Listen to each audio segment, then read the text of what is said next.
Candidato, bom dia, obrigado pela presença aqui no estúdio, tá? Bom dia, escola, bom dia, Rosane, bom dia aos ouvintes, bom dia ao Gustavo Paim, que me acompanha aqui na Rádio Gaúcha, que nos propicia conversar com seus ouvintes. E já quero iniciar só agradecendo aqui, se me permite, escola, agradecer aqui aos eleitores, aos mais de 213 mil votos que colocaram eu, Paim, e todo esse novo pensamento aí do setor público e da sociedade no segundo turno da disputa para a capital do Rio Grande do Sul. E também agradecer aqueles candidatos, o Maurício, o João, o Júlio, o Quiodo, a Luciana, o Ponte,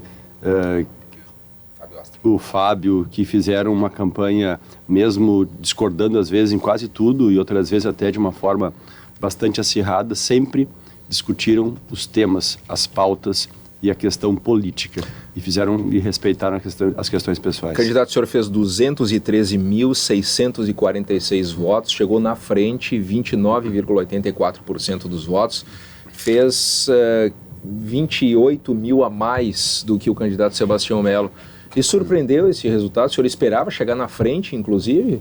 As pesquisas não indicavam isso. A gente sempre analisa as pesquisas com muito cuidado, mesmo aquelas que são positivas para nós. Eu sempre digo que pesquisa é um retrato do momento, de uma determinada máquina de fotografia e com o dedo de um determinado fotógrafo, com a visão de um determinado fotógrafo, né?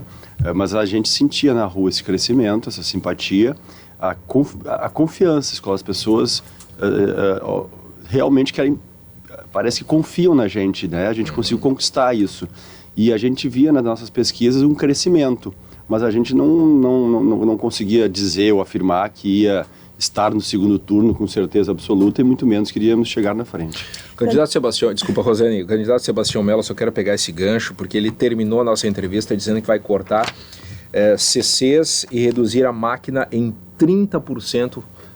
Aí falando sobre número de secretarias, qual é a sua proposta em relação ao tamanho da máquina pública? É que se tu corta CCs e contrata mais servidores, tu não está cortando a máquina pública, né? Então não há nexo nesse raciocínio, não há fundamento. A máquina pública tem que diminuir o seu custo permanente e irreversível. É isso, na verdade tu tem que gerar mais saúde, mais serviço, né? Mais segurança. E aí vai a questão de gestão. Eu repito, diminuir CCs e contratar mais servidores não é diminuir a máquina pública. Mas o senhor vai diminuir? Nós precisamos urgentemente diminuir, porque a prefeitura arrecada 6 bilhões e meio, 6 bilhões e 900 é a previsão, mas isso não está chegando na ponta. Isso é o problema do Brasil. 40% de tudo que o cidadão faz é Estado, vai para o Estado, vai para o tributo. E a gente não vê isso de volta. O dinheiro está no lugar errado, o dinheiro não está na saúde, não está na segurança, não está na infraestrutura. Porto Alegre, dentre todas as capitais, está em 18ª em percentual da receita corrente líquida em investimento. Para o ouvinte entender, investimento é o que te interessa, ouvinte. É a estrada, é a rua, é o posto de saúde, é o que fica para ti. O resto é despesa de custeio, é pessoal e é gasolina, combustível, diária, papel, é o que não gera fruto para as pessoas.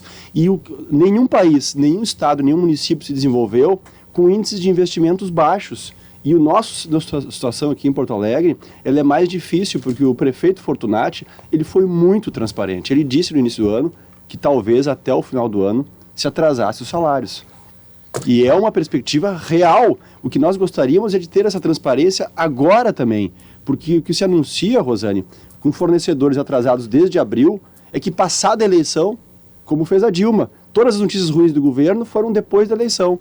Que passada a eleição, a prefeitura vai atrasar o salário dos servidores. E ela precisa dizer isso agora, para que os servidores se organizem. Não pode ser surpresa isso. E não pode ser um problema insuperável de um partido dizer que vai ter isso. Que vai, olha, eu não consegui fazer. Claro, o governador Sartori pode dizer, e diz, e tem razão, foi a herança que o Tarso Genro deixou o Estado quebrado.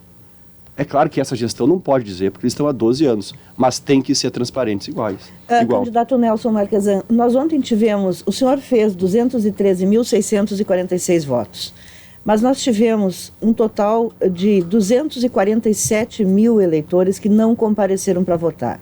59.698 que votaram em branco e 75.597 que anularam o voto. Ou seja, esses somam mais do que os votos do senhor e também do seu adversário Sebastião Melo.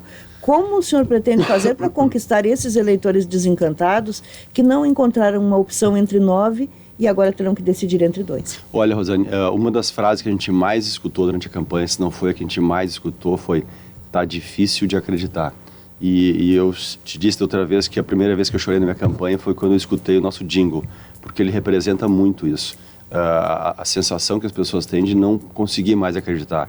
E eu acho que a nossa votação, que foi alta, ela representa essa nova esperança de que dá para fazer política diferente, de que dá para usar a máquina pública para as pessoas e não para os partidos que estão no governo, que dá para ter o interesse público acima do interesse de sindicatos, de categorias, de associações, porque todos nós amamos Porto Alegre, mas esse amor não pode ser cego. Porto Alegre está num momento ruim na segurança, está num momento ruim na saúde, na falta de empregos. Isso são dados que não são meus, são dados de órgãos internacionais, são dados do governo federal, que não é meu e nunca foi, era do governo do PT esses dados, são dados oficiais da prefeitura, que dizem que Porto Alegre está, sim, triste, né? E vai ser um grande desafio. A gente vai fazer, Rosane, com a mesma estratégia que a gente usou no primeiro turno, fazer uma campanha transparente, falando a verdade, não prometendo que não é possível e tentando explicar como a gente vai fazer aquilo que a gente está se comprometendo a fazer, que são questões muito específicas, muito pontuais. Não há malabarismos, não há expressões,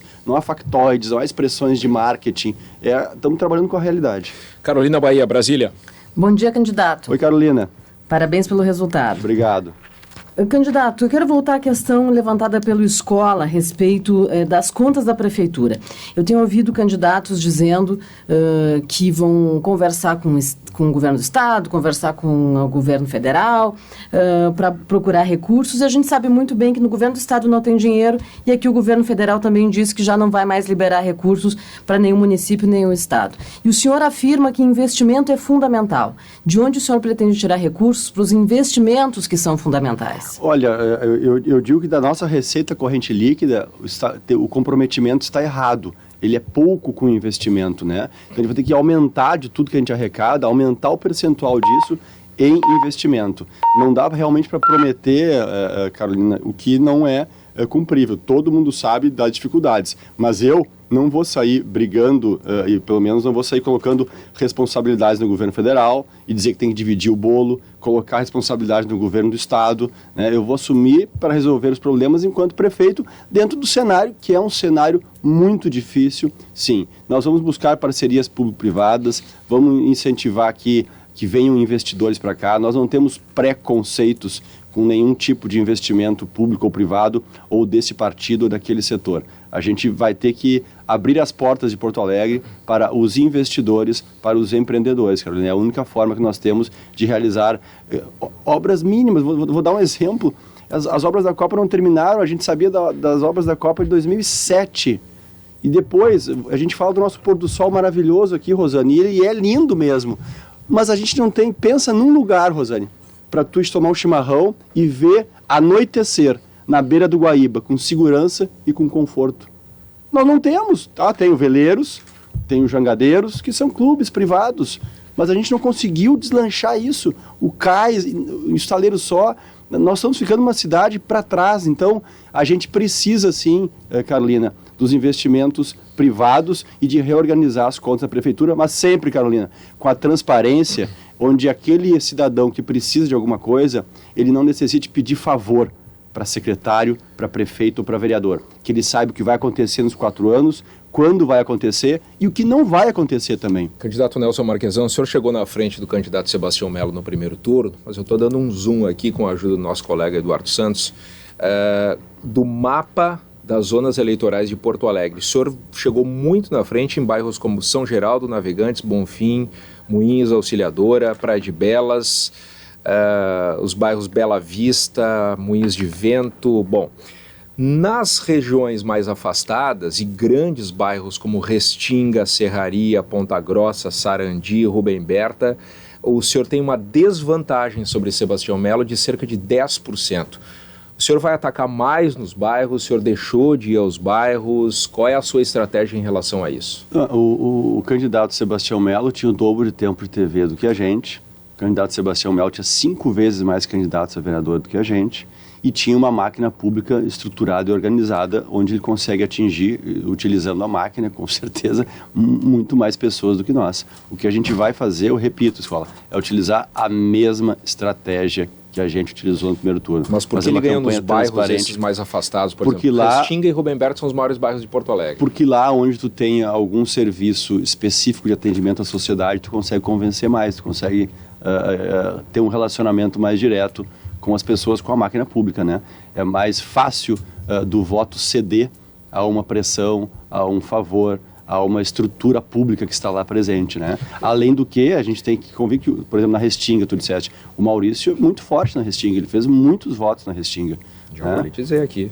Então a gente tem outros candidatos que tinham seu focos... O senhor fez mais votos que Maurício na Restinga. É mesmo, pois é, então esse é um bom sinal. Naquelas outras aí, Maurício, eu te ganhei nessa aí, cara.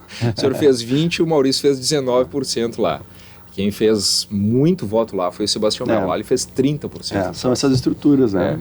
Aliás, eu gostaria de saber do senhor, objetivamente, se o senhor for eleito, quais são as primeiras coisas que mudam na Prefeitura de Porto Alegre em relação ao que nós temos hoje, nas práticas da Prefeitura? Em primeiro, Rosane, que nós não temos 15 partidos para trocar cargos, e todas as pessoas que estão junto com a gente sabem de uma coisa que não é minha somente, que é do Paim, e que é do combinado desde o início.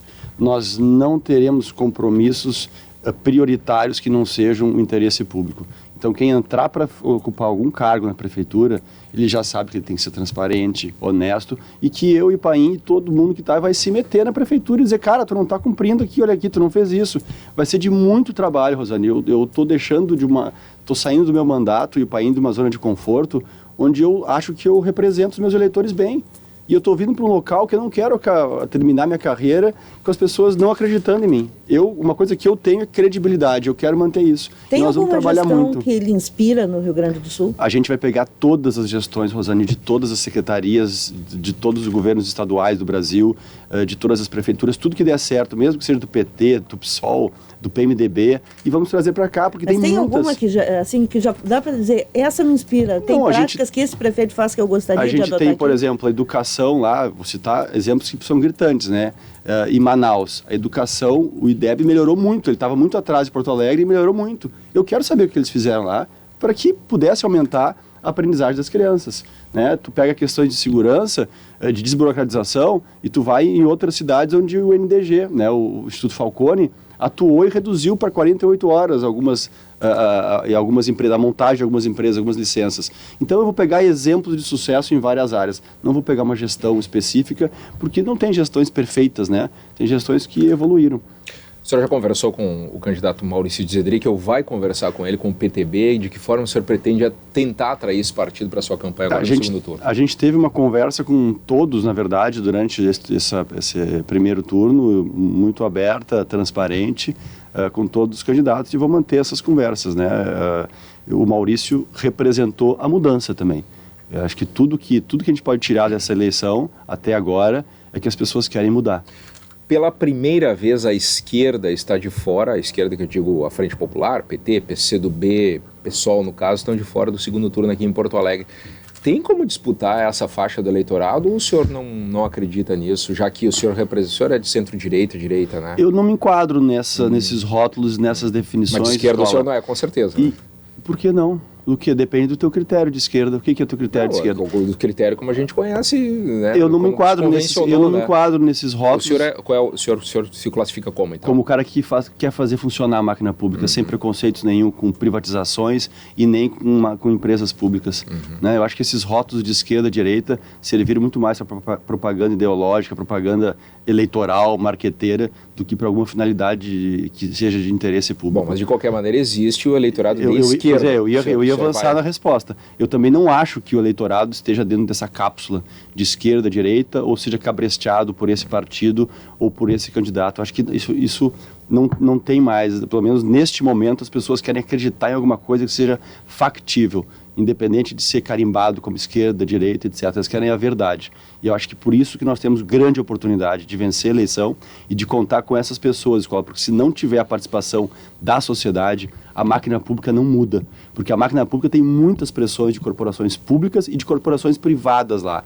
Então a gente quer falar a verdade com transparência e poder contar com essas pessoas na gestão durante 4 anos. Nós temos 30 segundos, Rosane. Então, como é que o senhor, se for eleito, vai lidar com a minoria na Câmara? Porque pela composição formada ontem, o senhor, se for eleito, governará com minoria. A gente não vai governar com minoria, a gente vai buscar o apoio dos vereadores para fazer uma nova atitude em Porto Alegre, Rosane.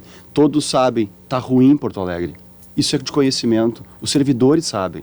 E nós vamos ter, cada um vai ter que ceder um pouquinho para a gente ficar melhor para todo mundo.